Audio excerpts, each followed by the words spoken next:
You're listening to The Lyndia Grant Show. Think on these things with Lyndia Grant.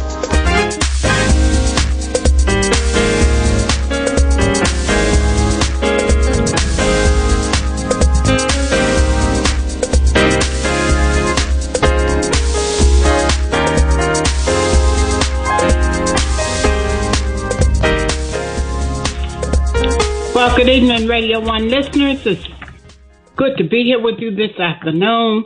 You're listening to the Lyndia Grant Show here on Spirit 1340 WYCB, the oldest gospel station in Washington, D.C., and it's the first contemporary gospel outlet in the United States. We're so happy to be here with you today. We're going to be talking to Dr. Julia Malvo. She's been out a couple of weeks, and then we even celebrated her birthday. We said happy birthday even when she wasn't here. And then we have today a guest that everybody should know, the one and only April Ryan. She has a new book entitled Black Women Will Save the World, an Anthem. We're going to be talking to April in the second half. I don't know if she's on yet. Is she here yet, Anika? April, is she there? I'm here. Hello. Oh, wonderful. Hi, April. I'm so glad you were able to call. I called Rachel, and she got you on. Wonderful. Thank you. Well, we're going to talk to a friend of yours. She had you scheduled to be on my show when I was on vacation, and you had to cover something that day. So I'm so glad you were able to stay this time. So, Dr. Julianne Malvo, how are you today? I am wonderful. I'm in Atlanta. At the Black Doctoral Network. It's an organization of young Black PhDs networking, getting advice about their careers. Some of them haven't gotten their doctorate yet. They're in the pipeline. So I'm always happy to be here with them. Here I'm an elder, and everywhere I'm an elder. But here I'm definitely an elder. Just finished a workshop on what the attributes of a college president, because many of these young people want to be college presidents. And, I've been there, done that. So I'm happy to be in Atlanta. And although we got some issues here, but I'm happy to be in Atlanta. It's a beautiful day. Wonderful. Wonderful. Well, let's talk politics. Then we're going to talk to April afterwards. And hey, April, how you doing?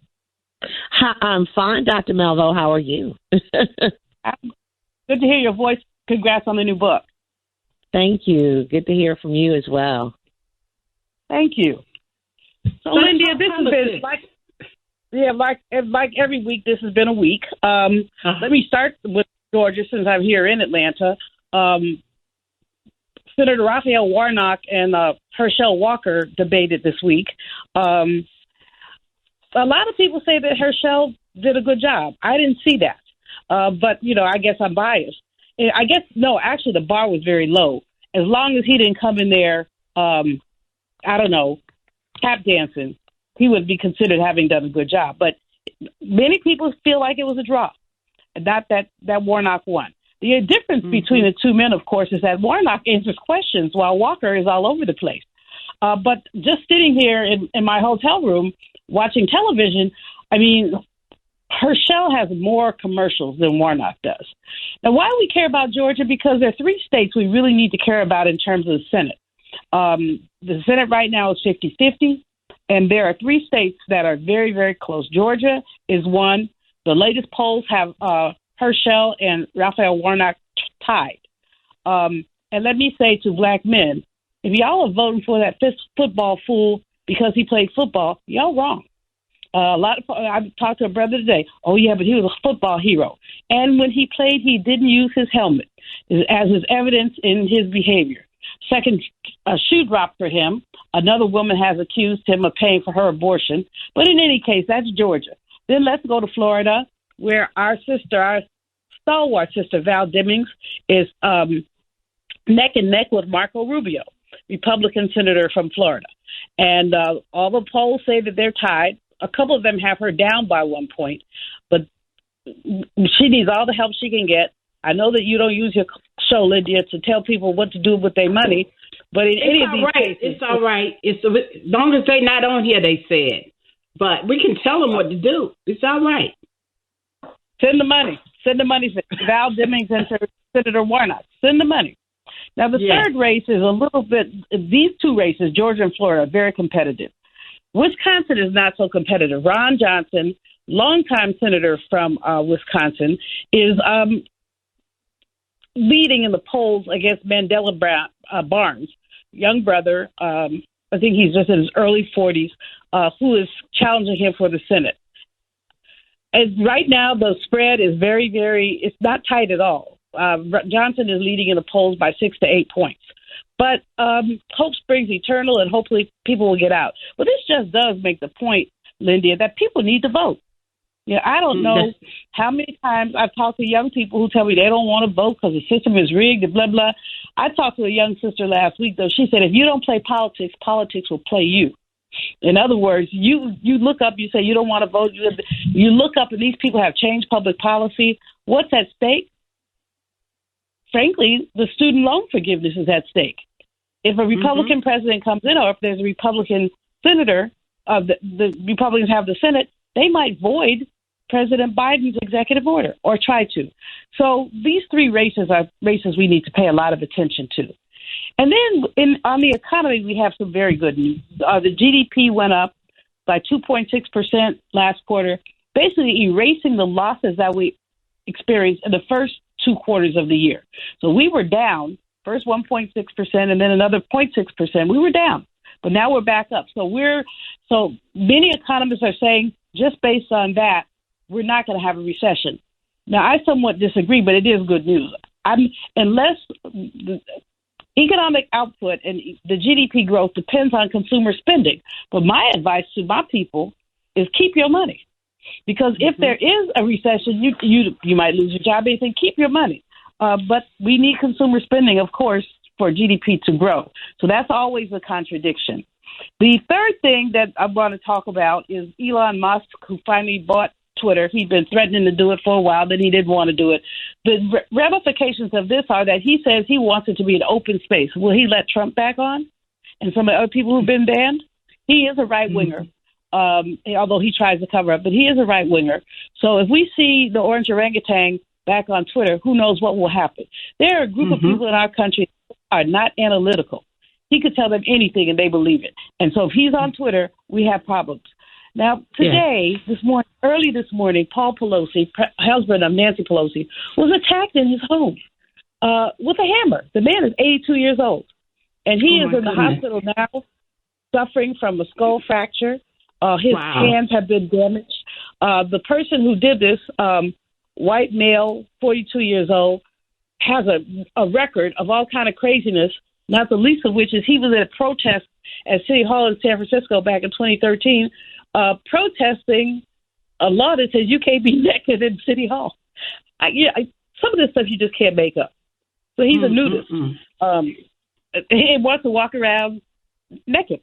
Okay, I'll just leave that alone. We have to lift up prayers for Paul Pelosi and also take a look at some of the political violence that we see. Premier John Paul was threatened. These folks, it's bad enough, to talk stuff. But when you go attack an 82-year-old man in his home, asking, where's Nancy? We have to be concerned. Now, my final concern has less to do with politics and more to do with our nation. What we going to do with Kanye? He calls himself Ye. Ye is a fool. He's spouting anti-Semitism to the point that he's lost several of his contracts. And he says he has a right to do this. Well, we have seen an increase in anti-Semitic attacks, just like anti-Black attacks, just like anti-Asian attacks. But this kind of rhetoric has nowhere in the lexicon. But the second thing I would say, equally important, you see how quickly Adidas and the others broke ties with him. They never break ties with people when they say anti-Black stuff. That's supposed to be okay. So you cannot insult Jewish people. If you insult women, you're going to get a backlash. But you can insult Black people. And nothing is ever done about these people who have random, harsh, untruthful things to say about Black people. So while I decry Ye or whatever his name is, and by the way, his mama is spinning in her grave because she was a righteous Black woman. But whatever he is, we have to decry him. He wants to name his last album after Hitler. That's crazy. We can decry him, but we also want to say we want to see similar penalties when people indulge in anti-Blackness. Mm-hmm. That's politics for today, Lyndia. All right. Well, thank you, Dr. Julia. We're so glad you're back, and have a belated happy birthday to you on the air. Thank you, and good luck. Have a blessed rest of the show with Miss April. Take care. All right. You're listening to the Lyndia Grant Show. We're going to go to a commercial break, and when we come back, we're going to talk to the longest-running Black woman White House correspondent in the history of the United States of America. She has worked for 5 U.S. presidents. We're going to go to a commercial break, and we'll be back in a moment.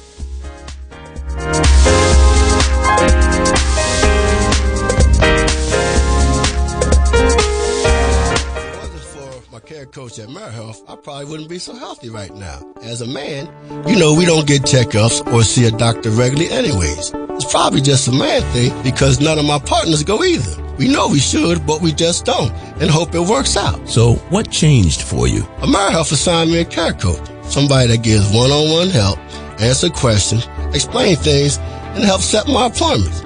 She also helped me understand what having high blood pressure really means and ways to manage it so it doesn't kill me. It ain't nothing to play with. If you're a member of AmeriHealth, ask for a care coach. I'm glad I got mine. At AmeriHealth, if you need a care coach, you can have one.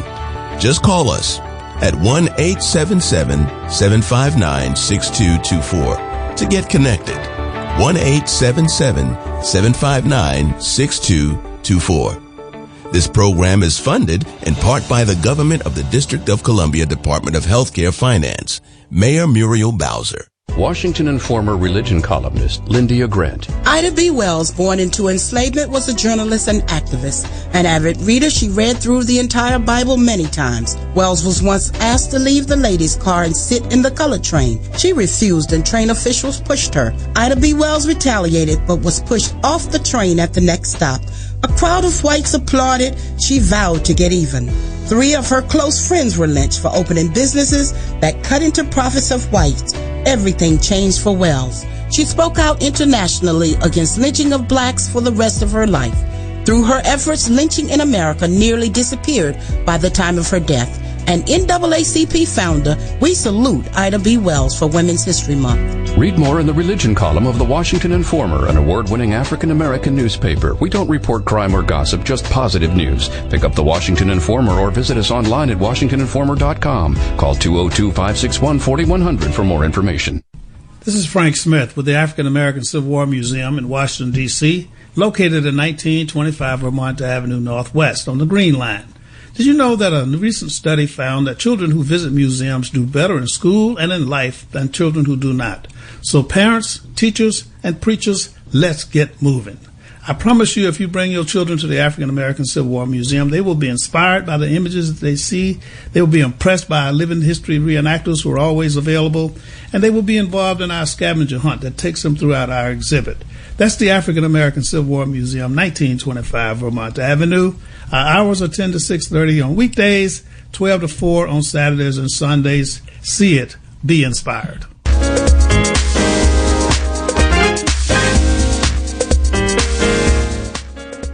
And we are back, getting ready to talk to Miss April Ryan. I'm so excited about you being on my show today, April. Her new book, really just, I love the title. It says, Black Women Will Save the World, an Anthem.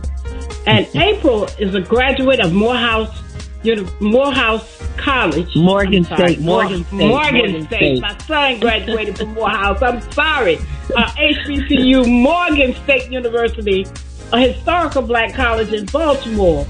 She's on a book tour right now, and I'm so excited because I've seen her on The View and CBS This Morning, ABC News.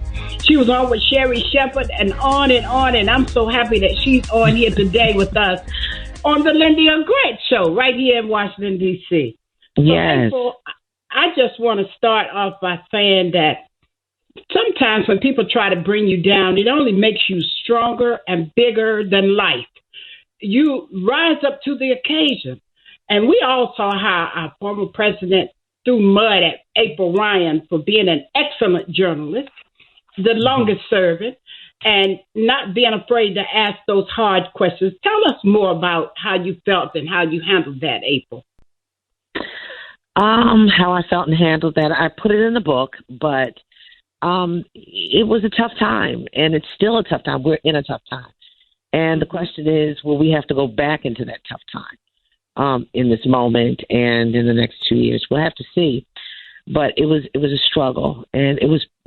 I've never been through or seen anything like it in my life. Oh, I know it had to be painful, because as smart as you are, and as the way that you've made history, for him to say that was a stupid question, and say she's a loser. I thought it was totally ridiculous. But let me just say this: being a communications major, I know that he added millions more fans to your base. Now, tell me if I'm right or wrong. Yes, Lydia, you're right. He did. He did. It hurt you, but it helped you at the same time. More and more people wanted to know, who is April Ryan? Why is he? What? They didn't know what to do. So I just want to say that and know that you are truly a strong woman, and I'm so proud of the work you've done. So now let's talk a little bit about the book. First thing is, I'm curious about the title. I was excited just to hear that it's called Black Women Will Save the World, an Anthem. Tell us how you got that title. Well, we are, and we will save the world. We will continue to save the world. We are such special people. And, the title is just reminiscent of what is the reality of our lives. And this book came about because Black women were vilified by the past president, but also, and I wanted to not let that stick. I wanted us to have a narrative of strength, of perseverance, of resilience, and overcoming in spite of.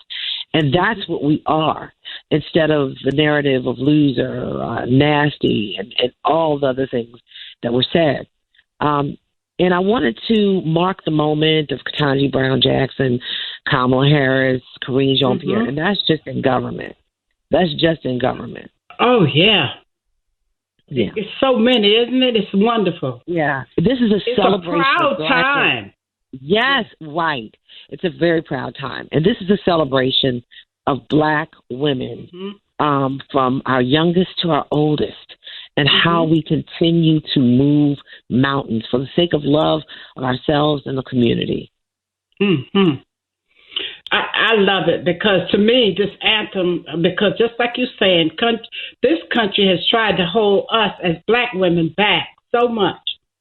And so I just think it's great that you are holding up the bloodstained banner, as they say, being the longest serving Black White House correspondent, and having worked for 5 presidents, and to come out like this after what happened with a book that says Black women will save the world. You didn't say the U.S., you said the world. I'm telling you. Yeah. So I thought that was great. And then I also wanted to hear more about, are you on with your podcast? Are you on cable with Byron Allen? And did Beyonce help you with that? I heard on one of the new shows. Talk to us about that. Well, we were at Tyler Perry's party, and for his studios, and Byron came over to me, and I was like, hello, and then Beyonce walked in the room, and I lost my mind. And I couldn't even focus on Byron. He was like, she's not even giving me eye contact. So he brought Beyonce over for me to talk to him. Well, I talked to her, and then once I got that out of my system, I was able to talk to him because he wanted to buy a radio network just to get me. And, I was honored, but we are working really well. And we've got a couple things going. So I'm getting ready. The word is there's some movement, and next year there's going to be something big coming. So, yeah. Okay. I'm so excited about that. See why I told you've gotten even bigger now? It's going to keep right on snowballing, young lady. I want you to know that. I'm so proud of your work. I don't know what to do. Thank you. And I want you to tell people how tell us some of your favorite parts of the book and why they should buy it, and then tell them where they can get a copy. Well, everyone should have this because we celebrate as a community. We celebrate so many people, so many groups, and yet when it comes to our celebration, I don't hear much about it. So I'm starting the celebration. Let's start this party. And the best part of the book to me is the entire book. All the stories of the women, all the stories of the women who are, all the stories of the women who I've interviewed for the book. It's just amazing, and their stories are just phenomenal, and who they are. From Stacey Abrams, as Dr. Julianne Malveaux was just talking about, she's in the book. Keisha Lance Bottoms, Valerie Jarrett, so many different people. Frederica Newton, Ojibwe Biasimo, so many different people are in the book for what they have done to move the cause of the community forward to a better place. And then in the home, the church house, the workhouse. So at this point, the stories for me, it's the stories of women who have been really telling their story, giving their test, and to make their testimony. So that's what, is one of the biggest things for me. And then those stories are just so impactful. I don't want to give away too much information, but the stories are impactful. The stories are impactful. So, and that's why you need to buy the book. And the book is, it's good for a Christmas gift. It's good for just having a good book club and talking about it, because we need to talk amongst ourselves, and it brings a sisterhood together. Bring people together for a book club, and it brings sisterhood together and like-mindedness and likeness, and you connect a lot. We are finding a lot of people are really connecting to this book because they see themselves. You're seen in this book. Black women are seen in this book. Well, I want to tell people how they can get a copy. Go on Amazon.com. Go to everywhere. Go anywhere books are sold, and that's how you can get the book. Yeah, pick up a copy today. And tell them how much it is.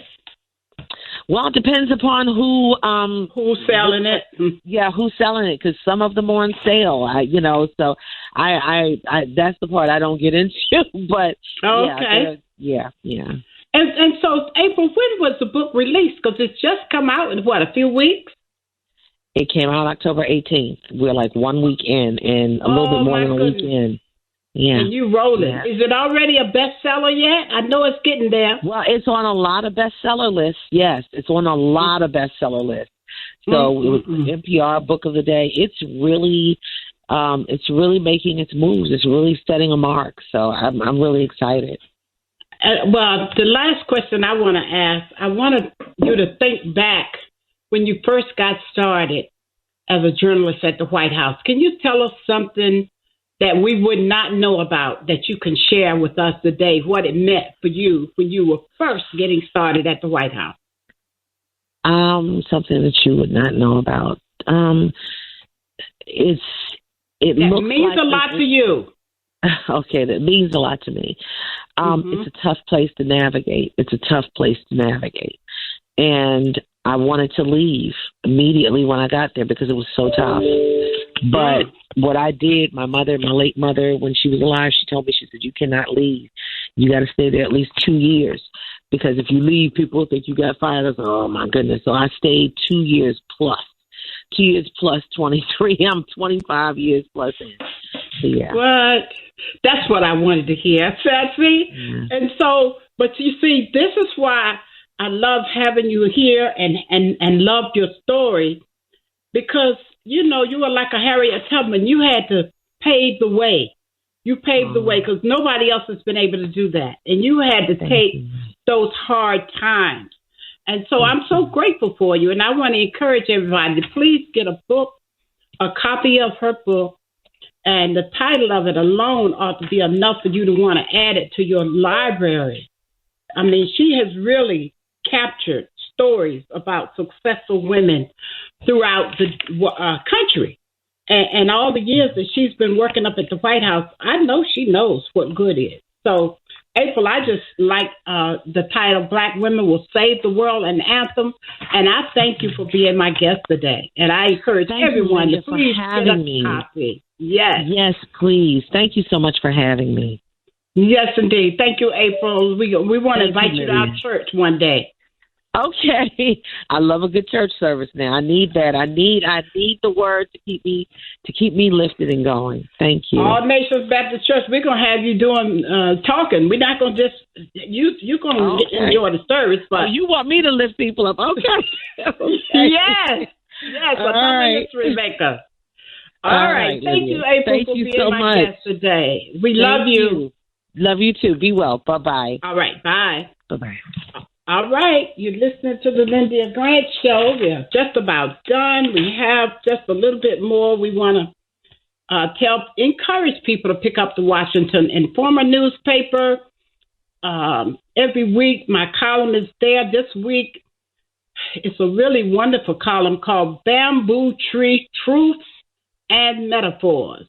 You read all about the bamboo tree and how people have to water that bamboo tree for 5 years and never see anything come up on the ground because the roots are just growing and growing and growing. And then when it comes up, it grows within 6 weeks, 80 to 90 feet. So I just want you to pick up that column and read it. Next week, my guest is going to be Pierre Parker. He is a motivational speaker and friend of mine from Les Brown. Then on Sunday, I want you to come out to the All Nations Baptist Church where our pastor is Reverend Dr. James Coleman, located at number 2 Rhode Island Avenue, Northeast D.C. Men's Day is coming up on the 3rd Sunday in November the 20th.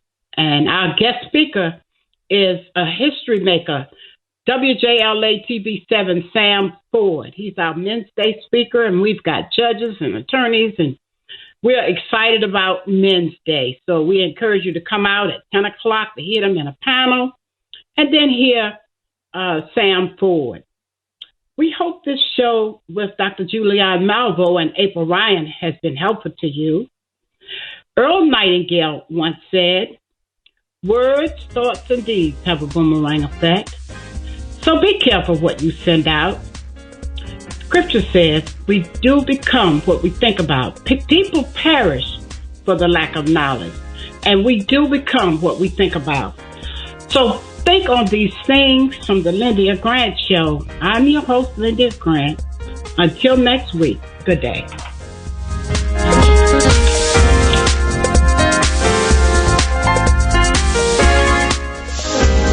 Thank you for listening to the Lyndia Grant Show. Think on these things with your host, Lyndia Grant.